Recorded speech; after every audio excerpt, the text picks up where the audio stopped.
Welcome, Sagittarius, to your in-depth year 2025 astrology forecast for the ascendant, the sun or the moon. I'm going to briefly outline how I'm going to structure the video. First of all, I'm going to look at two eclipses towards the end of 2024. The first of these is the first of a new series, which is going to be particularly important in the new year. But also the second is very positive in terms of your personal expression. They're working together even though they're different series, and as you go into the new year, I'll outline why they can be so important. But at the turn of the year, you have your solar return. This provides a backdrop energy for the following 12 months. As ever, we need to be mindful of the luminaries, the sun and the moon, but equally of your ruling planet. Now, your ruling planet Jupiter is going to be in a retrograde right at the start of the year, and also in a complex relationship with Saturn. There are other influences which can be very exciting for you. But early in the new year, Mars, which starts this year in a very adventurous part of your chart and itself in retrograde, inverses back into an area which is very much to do with joint finances, but also to do potentially with intimacy, because Mars is very much about desire, and it's going to be in that area through to the 18th of April. Then things are going to open up again for you as Mars returns to Leo. But on the 11th of January, we have a switch of emphasis. The nodal axis between the North Node shifts to Pisces, the South to Virgo, reflecting the start of the new eclipse series, which began on the 18th of September. And that's probably the most primary important influence of this year. So I will go through that with you. Now, as we go into the spring, there's a lot of energy in your sister fire sign of Aries, and some of it can be very sparkling and exciting, but there's still a lunar eclipse which occurs in the middle of March, which is asking you to balance your home and emotional considerations with your more worldly interactions. But as we get to the end of March, we are seeing a very potent solar eclipse. This solar eclipse definitely gives you an opportunity to showcase your talent, your flair, and your charisma in the following 6 months. But it's joined by the shimmering energies of Neptune as March comes to a close. Now, Neptune, since 2012, has had a huge impact on your emotional world.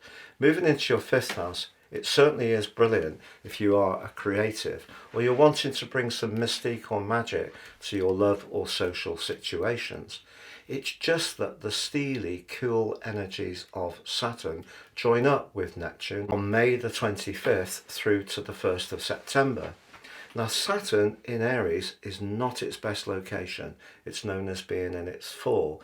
Saturn's about consolidation and sometimes limitation. The sign of Aries is about where we evoke new beginnings. So there is a tension, but certainly if you are someone who's got talents to share, if you can work hard and combine the grit of Saturn and the discipline and application with the imagination of Neptune, that's a wondrous mix. Also, your personal ability to communicate evocative messages comes into the mix because of the role of Pluto. Pluto is very strong in your natal return, but it also links to that duo between Saturn and Neptune through from the end of May to the end of August. And that gives you a chance to convey messages very, very powerfully. But then in June, your ruler Jupiter is going to relocate. Now, Jupiter's been in your sector of relating and starts the year in that sector, and remember, in that tense angle with Saturn. But it then moves into your 8th house. The 8th house is about shared finance, it is about resources, and remember, Mars is evoking that area from the 6th of January through to the 18th of April. So something that you try to initiate then could start to come through later in June, but that energy of Jupiter is offset by the restrictive vibe of Saturn and also Neptune. So we get a repeat of the square, this time on the 15th of June. So as the energy of the sun moves through the second of the cardinal quadrants with the summer solstice into Cancer, once again the energy of Saturn and Neptune, which can be positive, will in some ways be moderated or moderate the desire of Jupiter to do something very bold, adventurous and expansive, potentially with your resources. But that brings us into the summer months. There is a retrograde that's going to go on. There is one in the spring in Aries. The second is in Leo. So if you're traveling anywhere, there is the potential for some mischief from the middle of July to the early part of August. So things will need to be very precise. But when it comes to your career, there are two new moons essentially in the sign of Virgo this year, so a blue moon, and the second of those is also a solar eclipse. So if you're wanting to reach for the stars and showcase your talent and be very driven, there's an opportunity to do it. But remember, on the other side of the heavens is that North Node. And then from the 1st of September, Saturn's back in your emotional sector, followed by Neptune on the 22nd of October, and Uranus, which moves into the sign of Gemini, which is really exciting for you in terms of relationships, on the 7th of July.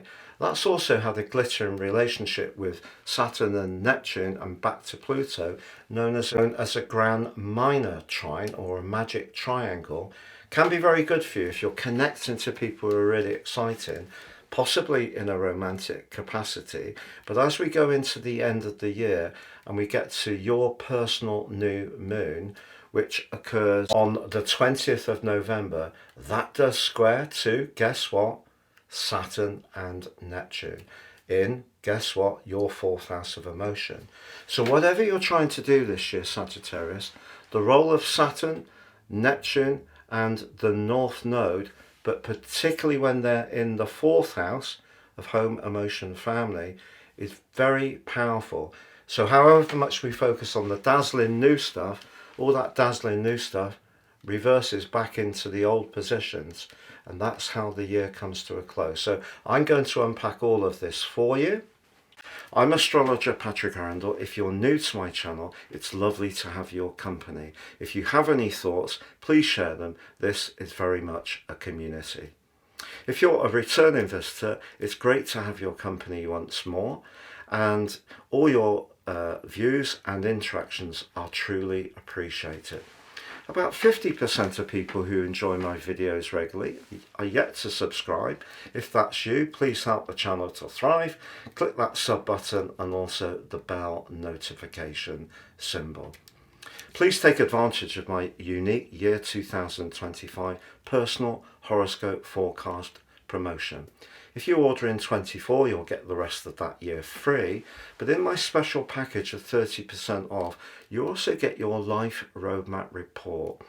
This will help you to understand the patterns that have played out in your life so far, get a much more intimate understanding of how these have played out and how you can work with them future forwards. But with your forecast as well, it's a fantastic amount of information, it's great value, totally unique for each person it's produced for. Please see the link below for more. If you'd like to talk to me personally, I am a consulting astrologer. Please check out my testimonials below. I don't edit these, as they come in, I share as is. Relationships are incredibly important for us all, whether we want one or not. We have one with ourselves, our neighbours, our friends, our family members and our colleagues. If you'd like your relationships to work better, but use the power of Western tropical astrology, check out matchful.me. This app combines serious astrology with psychological profiling. It's not based on sun sign analysis. You can enjoy it by clicking on the link below, and if you type in Patrick in the coupon form, you'll also get an additional discount. So Sagittarius, on the 18th of September 2024, the lunar eclipse in the feeling sign of Pisces is very close to the imperceptible shift in misty energies of Neptune. But if we think where the sun is, that's in the part of your scope that's to do with your interaction with the world. But that could be influenced hugely by your senses, and your senses are going to be turned up to max. But it also means you can soak up energy in a very perceptive way, even a very psychic way. But it's more difficult to exist in the wider world when we are feeling in such a heightened sense of perception.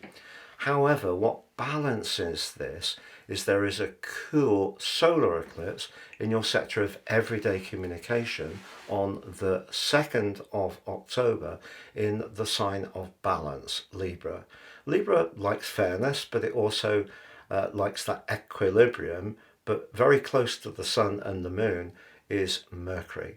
Mercury is the communicator, but for you, this is your 3rd house. So the more Gemini energies of Mercury are espoused by this. So this is an opportunity to bring some crispness, a little bit of detachment to that dreamy drifting energy that's being evoked by the lunar eclipse and also the position of Neptune. So as you come into the end of 24 and into the start of 25, if you can balance your ability to tune into situations, but sometimes feel a little overwhelmed by your emotions or the demands of home and family life, with that detachment of Libra and bringing a little bit of logic to the equation, it will be helpful to you. On the screen now, I'm showing your event chart for your solar return.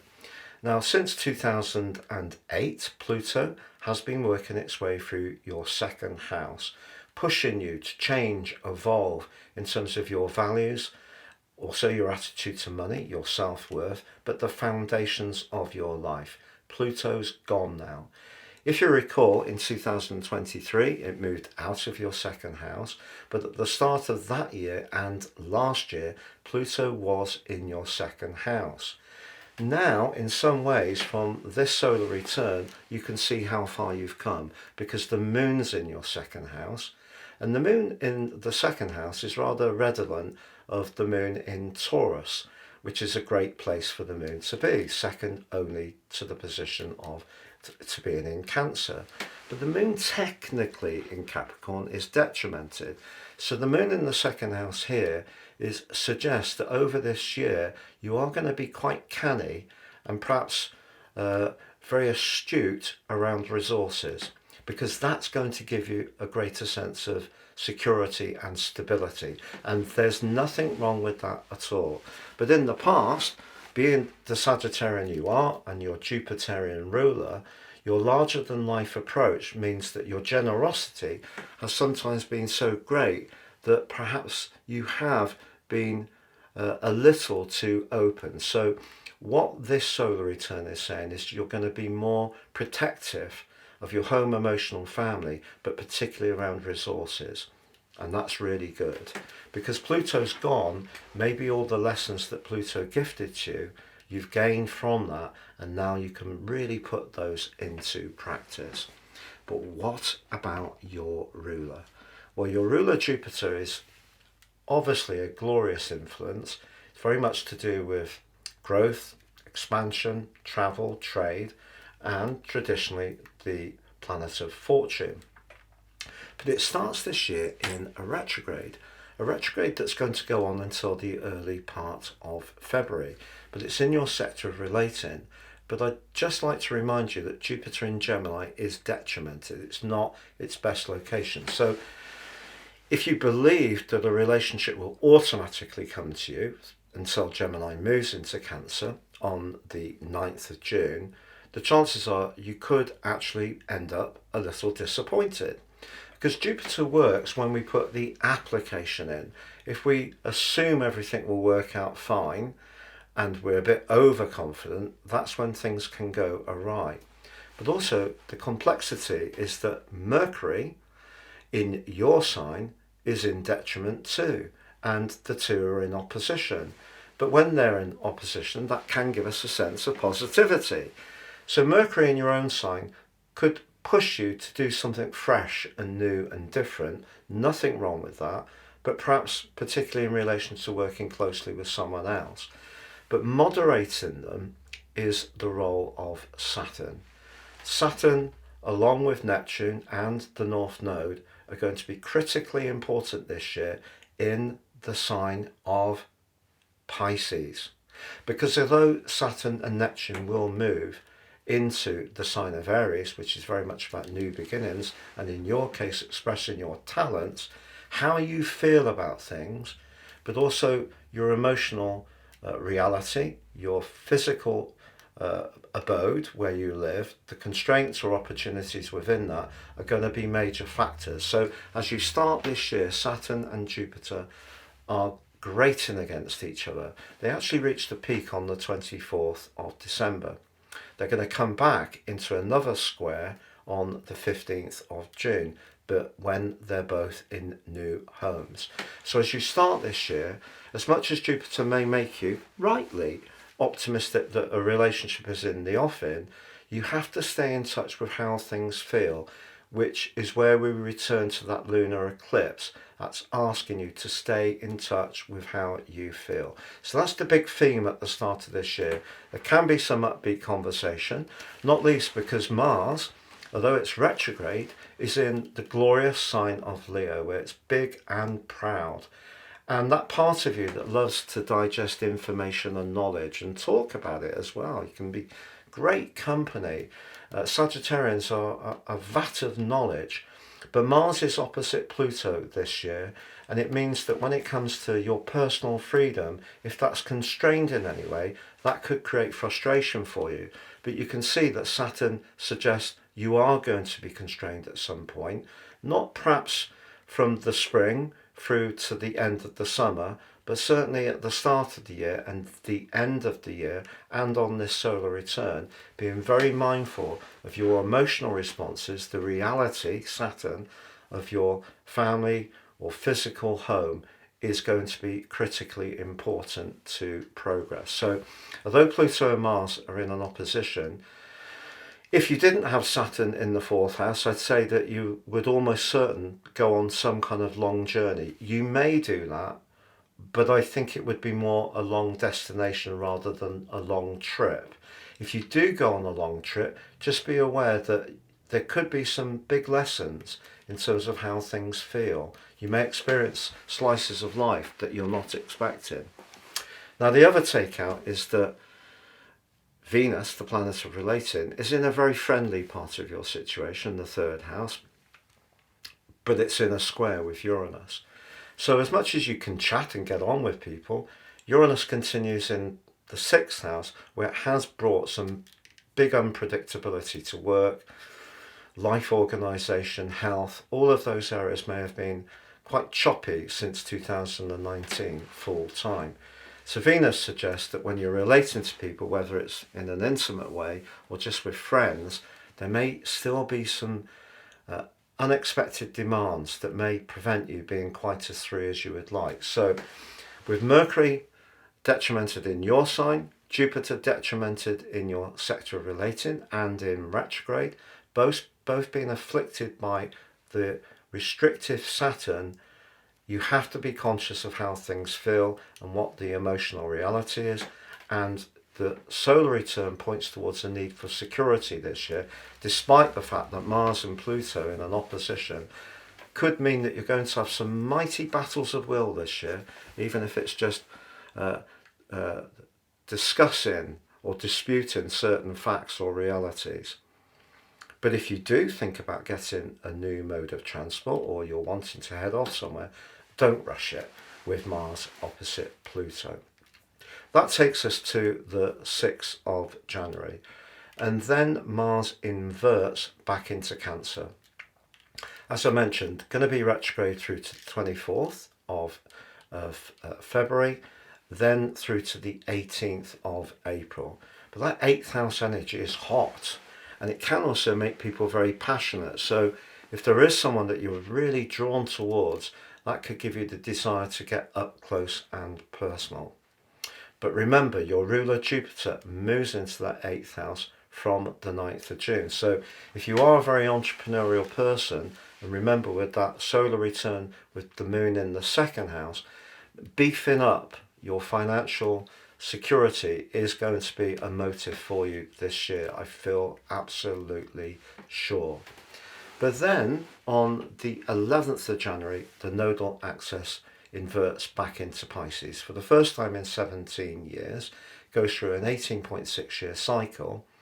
And this really links in with that lunar eclipse which occurred on the 18th of September, because the nodes matched the eclipse series. So the mystery and mystique that Neptune's brought to your home and emotional life since 2012, perhaps also your spiritual world, your understanding of people's feelings, which has been so heightened, the North Node is what we're pulled towards. So what you're pulled towards, I feel, is trying to make sense of some of that early stuff from Neptune, but some of the cooler stuff from Saturn. And that cooler stuff from Saturn persists this year, to be honest. So it's going to continue to be a journey that you have to work at. But at the start of February, Venus moves into the glorious Aries for you. It's technically debilitated here, but it's followed by Jupiter going direct. So there could be a spark early in February. Early in March, Mercury moves to join up with Venus in Aries. But we've also got retrogrades that happen to Venus and Mercury. And then on the 14th of March, the second of the eclipse series go in between the signs of Virgo and Pisces. This one's Virgo, so the moon's in Virgo opposing the sun in Pisces. So if you recall, when the lunar eclipse occurred, it made you very emotional, but that made it more difficult to connect with the world, because the world can be very cold, unforgiving and demanding. This one suggests worldly demands may impact you again, but you can feel much more emotional about it. But having the sun in Pisces does give you an opportunity, being very close to Saturn, to try to take from any situation what gives you some benefit. And sometimes we don't get all that we need. We all know that. But then by the 20th of March, the sun arrives home in Aries after an 11-month gap. We also have the beginning of the Western Tropical Astrological Year and Cardinal Quadrant 1, an exciting 13-week period for you to manifest a much more fiery and passionate approach. All this wateriness at the start of the year gives you a chance to get on the front foot. But then we have on the 29th the solar eclipse, the last solar eclipse in the series between Aries and Libra in this particular season. So the fifth house energy sees the sun and the moon very, very close to Venus and also Mercury too. If you want to enchant people with your talent or your personality, you have a great chance to do so over the next 6 months. But Neptune comes shimmering into Aries. But let's think about Neptune. It's water, it's aquatic, hasn't been here for 163 years. It's going to be a new venture for us all. It's been in a very long journey since 2012 in the escapist Pisces, and we've seen a huge expansion, in ways that people find different escape routes and techniques and modes. But it moves into the sector of new beginnings. But for you, House 5, very much to do with creativity, flair, warmth, affection, even romance, playfulness, sociability. So there could be a kind of warming up, which you'll appreciate, and that's lovely. Now on April the 12th, Venus goes direct, but still in your 4th house of feelings.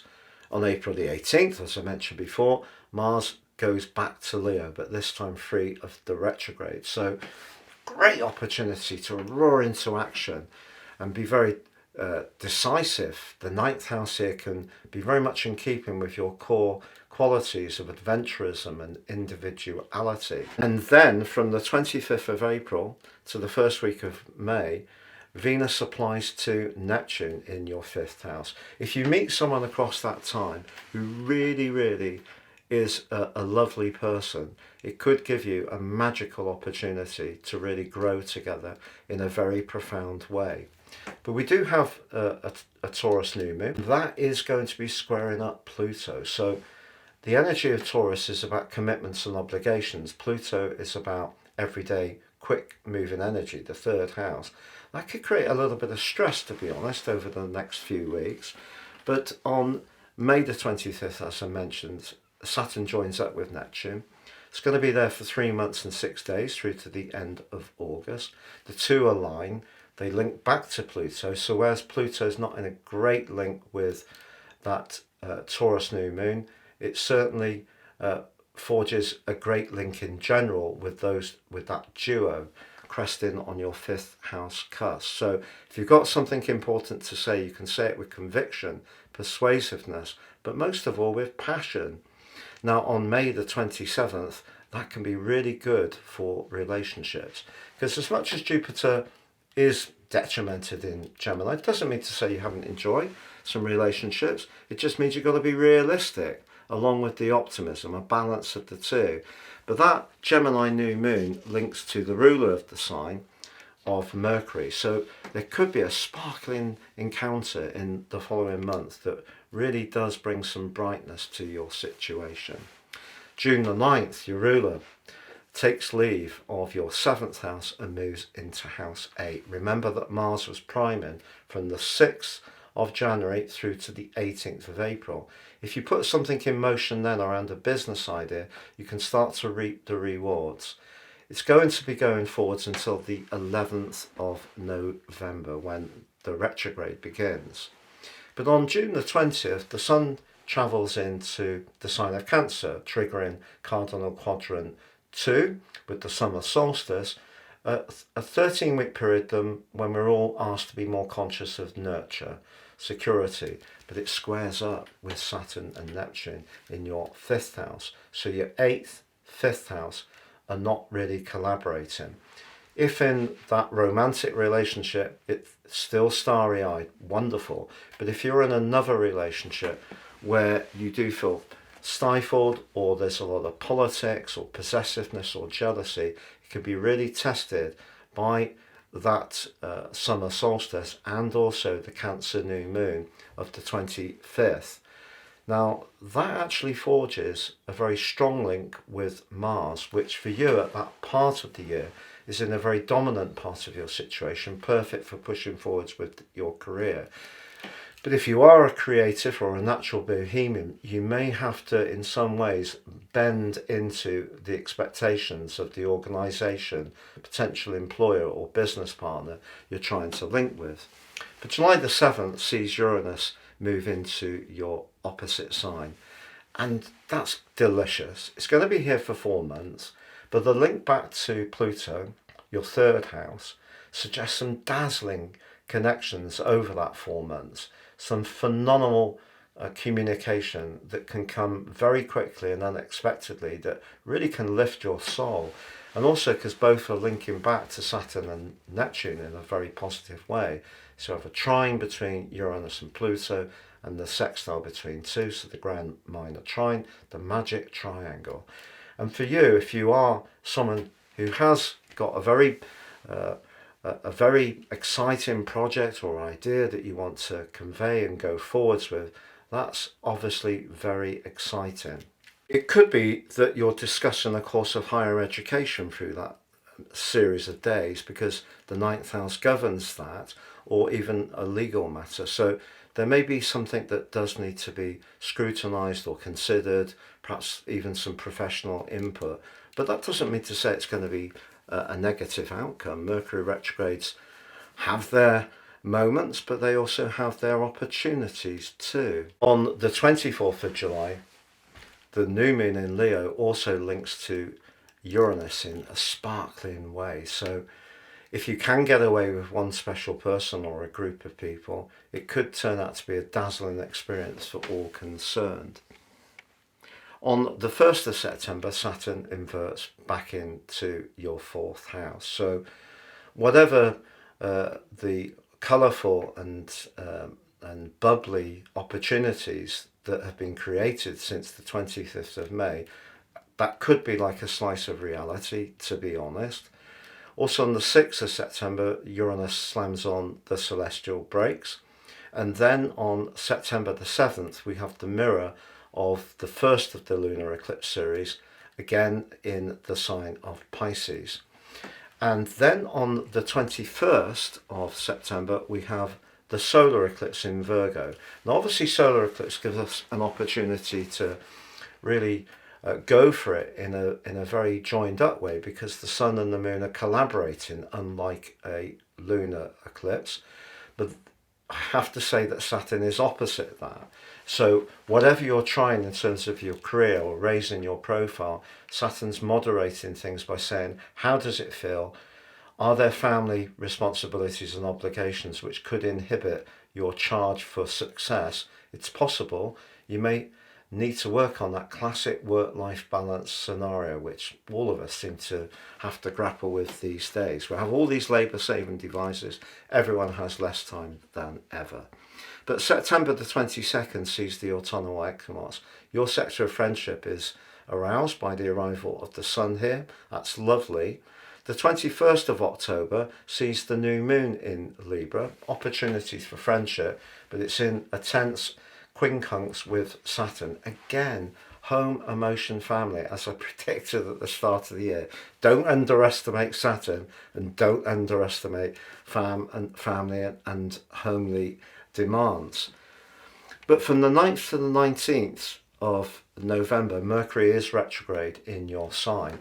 But take this, if you recall, year 2023 ended with Mercury retrograde in your sign, started 2024 with Mercury retrograde in your sign, and conflicted by Neptune, and Mars was very close as well, and also ended 24. So actually, this is a short run, just 10 days of Mercury retrograde in your sign, but you know Mercury's not it's not its favourite place in your sign, so there could be frustrations if things slow down, particularly when your personal new moon occurs, because that on the 20th does square up with Saturn and Neptune.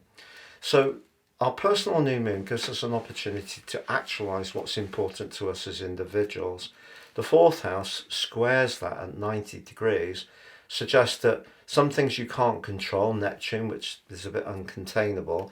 Saturn could be the demands of others, limitations, or perhaps your physical place that you live isn't quite big enough, or quite as you want, or in the right location. So some offset to what you want to achieve as an individual is unfortunately possible as the year comes to a close. But I want to really put the big picture on this year for you. There's a direction of travel shaping up for you which is sensational. It's going to come fully, to be honest, when the nodal axis inverts into the sign of Aquarius, which shares plenty of characteristics with yours of loving freedom and independence and being quite frank.